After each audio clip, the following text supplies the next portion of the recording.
ஆகாஷவாணி.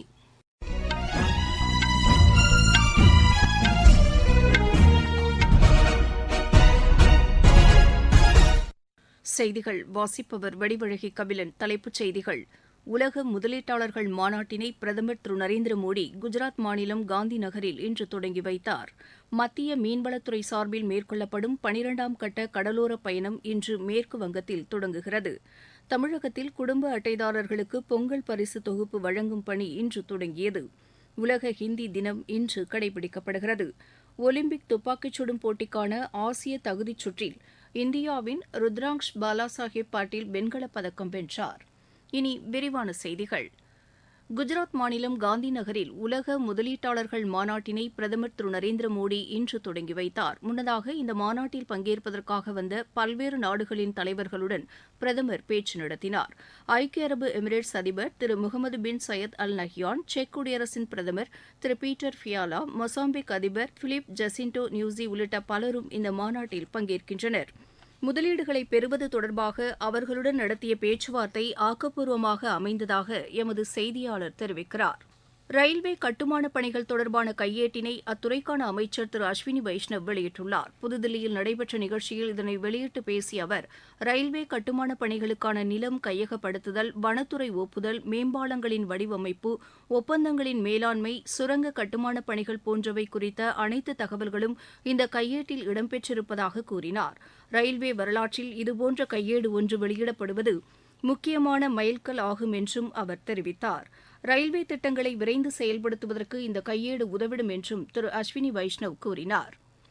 மத்திய மீன்வளத்துறை அமைச்சர் திரு பர்ஷோத்தம் ரூபாலா மற்றும் இணை அமைச்சர் திரு எல் முருகன் 12ஆம் கட்ட கடலோர பயணத்தை மேற்கு வங்கத்தில் இன்று தொடங்குகின்றனர். இந்த பயணத்தின்போது மீனவர்களை நேரடியாக சந்தித்து மத்திய அரசின் திட்டங்கள் குறித்து அவர்கள் எடுத்துரைக்க உள்ளனர். ஒவ்வொரு பகுதியில் உள்ள மீனவர்களுடனும் அமைச்சர்கள் கலந்துரையாட திட்டமிட்டுள்ளனர். வேளாண் பணிகளை எளிதாக்குவதில் ட்ரோன்கள் முக்கிய பங்கு வகிக்கும் என்று மத்திய உரத்துறை அமைச்சர் திரு மன்சுக் மாண்டவியா கூறியுள்ளார். இது தொடர்பாக ஹிந்தி நாளிதழுக்கு எழுதியுள்ள கட்டுரையில் அவர் இதனை தெரிவித்துள்ளார். வேளாண் பணிகளில் ட்ரோன்களை பயன்படுத்துவதன் மூலம் குறைந்த செலவில் குறைந்த நேரத்தில் கூடுதல் பணிகளை மேற்கொள்ள இயலும் என்று குறிப்பிட்டுள்ளார். வேளாண் பணிகளை முற்றிலும் நவீனமயமாக்குவதற்கு ட்ரோன்கள் உதவிடும் என்றும் திரு மன்சுக் மாண்டவியா அந்த கட்டுரையில் குறிப்பிட்டுள்ளார். ஊரகப் பகுதிகளின் பொருளாதார மேம்பாட்டிற்காக மத்திய அரசு பல்வேறு திட்டங்களை செயல்படுத்தியுள்ளதாக ஊரக வளர்ச்சித்துறை அமைச்சர் திரு கிரிராஜ் சிங் கூறியுள்ளார்.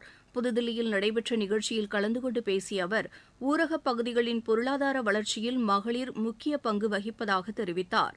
மகளிர் மேம்பாட்டிற்காக மத்திய அரசு செயல்படுத்தி வரும் திட்டங்களையும் அமைச்சர் பட்டியலிட்டார்.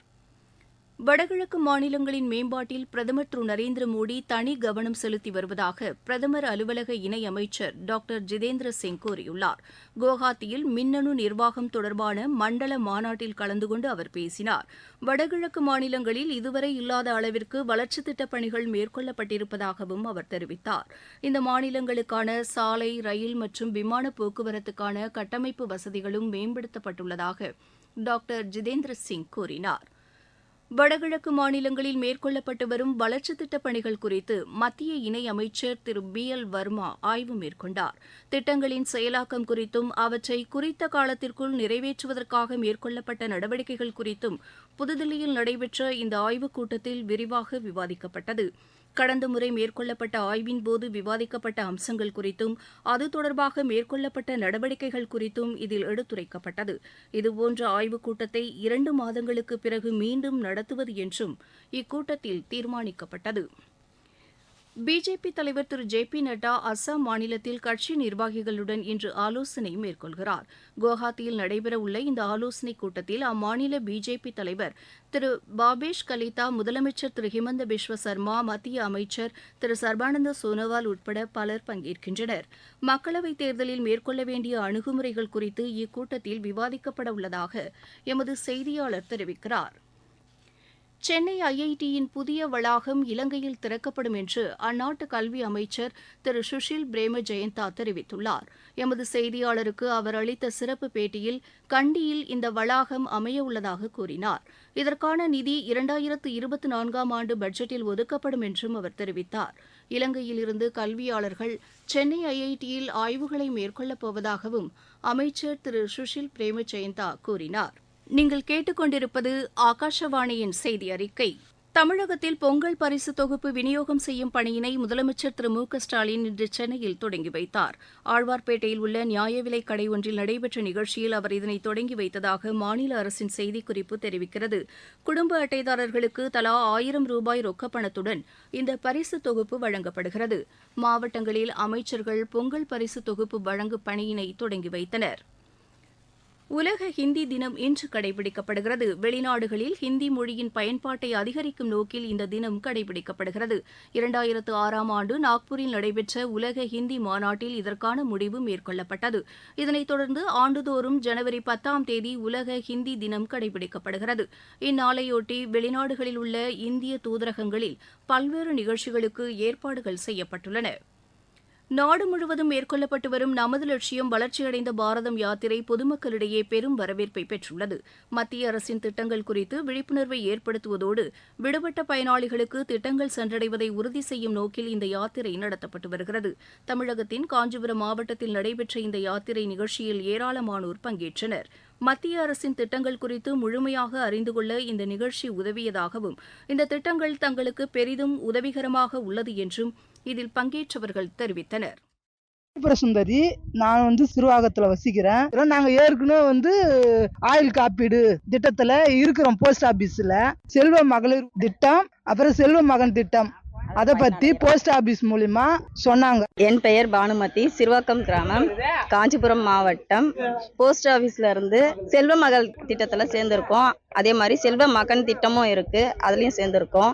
நல்லா பயனடைகிறோம். அதுல இருந்து விவசாயத்துல ட்ரோல் கேமரா மூலியமா பூச்சிக்கொல்லி மருந்து தெளிக்கிறத பத்தி வந்திருந்தாங்க. அதையும் பார்த்தோம். அதுவும் நல்லா இருக்கு. அதுல பயன்பெறோம். நீங்களும் பார்த்து பயன்பெறலாம். மத்திய அரசுக்கு நன்றி. கடலோர பாதுகாப்பை உறுதி செய்வதற்கான கண்காணிப்பு பணிகளை அதிநவீன ட்ரோன் கருவிகள் மேற்கொள்ள உள்ளன.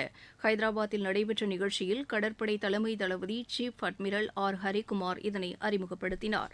விரைவில் கடல்சார் கண்காணிப்பு பணிகளில் இந்த ட்ரோன்கள் இணைக்கப்பட உள்ளதாக எமது செய்தியாளர் தெரிவிக்கிறார். ரயில்வே தேர்வு வாரியத்தின் வினாத்தாள் வெளியான வழக்கு தொடர்பாக சிபிஐ 12க்கும் மேற்பட்ட இடங்களில் சோதனை மேற்கொண்டது.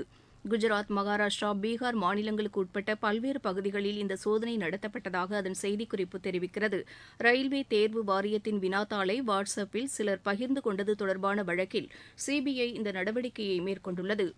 ஜார்க்கண்டில் நேரிட்ட சாலை விபத்தில் 3 பேர் உயிரிழந்தனர், 4 பேர் காயமடைந்தனர். ராம்கர் மாவட்டத்திற்கு உட்பட்ட சித்தர்பூர் அருகே சென்று கொண்டிருந்த கார் லாரி மீது மோதியதில் இந்த விபத்து நேரிட்டதாக அம்மாநில காவல்துறையினர் தெரிவித்தனர். சென்னை ஹைதராபாத் இடையேயான சார்மினார் விரைவு ரயில் நம்பள்ளி ரயில் நிலையத்தில் தடம் புரண்டு விபத்துக்குள்ளானது. இதில் 5 பேர் காயமடைந்தனர். அந்தமான் தீவுகளில் இன்று நிலநடுக்கம் ஏற்பட்டது. அது ரிக்டர் அளவில் 4.1 பதிவானது. ஒலிம்பிக் துப்பாக்கிச் சுடும் போட்டிக்கான ஆசிய தகுதிச் சுற்றில் இந்தியாவின் ருத்ராங்ஷ் பாலாசாஹிப் பாட்டீல் வெண்கலப் பதக்கம் வென்றார். ஜகார்த்தாவில் நடைபெற்று வரும் இப்போட்டியின் ஆடவர் 10 மீட்டர் பிரிவில் அவர் இப்பதக்கத்தை கைப்பற்றினார். இப்போட்டியில் இந்தியா இதுவரை 4 தங்கம், 1 வெள்ளி, 3 வெண்கலப் பதக்கங்களை வென்று பதக்கப்பட்டியலில் முதலிடத்தில் உள்ளது. ஆஸ்திரேலிய ஓபன் டென்னிஸ் போட்டியில் இந்தியாவின் ஸ்மித் நாகல் 2வது தகுதிச் சுற்று ஆட்டத்திற்கு முன்னேறியுள்ளார். இன்று நடைபெற்ற ஆடவர் ஒற்றையர் பிரிவு 1வது தகுதிச் சுற்று ஆட்டத்தில் அவர் 6-3, 7-5 என்ற செட் கணக்கில் பிரான்சின் ஜியோஃப்ரே பாலன்சானக்ஸை வென்றார். மீண்டும் தலைப்புச் செய்திகள். உலக முதலீட்டாளர்கள் மாநாட்டினை பிரதமர் திரு நரேந்திர மோடி குஜராத் மாநிலம் காந்தி நகரில் இன்று தொடங்கி வைத்தார். மத்திய மீன்வளத்துறை சார்பில் மேற்கொள்ளப்படும் 12ஆம் கட்ட கடலோர பயணம் இன்று மேற்குவங்க மாநிலத்தில் தொடங்குகிறது. தமிழகத்தில் குடும்ப அட்டைதாரர்களுக்கு பொங்கல் பரிசு தொகுப்பு வழங்கும் பணி இன்று தொடங்கியது. உலக ஹிந்தி தினம் இன்று கடைபிடிக்கப்படுகிறது. ஒலிம்பிக் துப்பாக்கிச் சுடும் போட்டிக்கான ஆசிய தகுதிச் சுற்றில் இந்தியாவின் ருத்ராங்ஷ் பாலாசாஹிப் பாட்டீல் வெண்கலப் பதக்கம் வென்றார். ஆஸ்திரேலிய ஓபன் டென்னிஸ் போட்டியில் இந்தியாவின் ஸ்மித் நாகல் 2வது தகுதிச் சுற்று ஆட்டத்திற்கு முன்னேறியுள்ளார். இத்துடன் இந்த செய்தி அறிக்கை நிறைவு பெற்றது.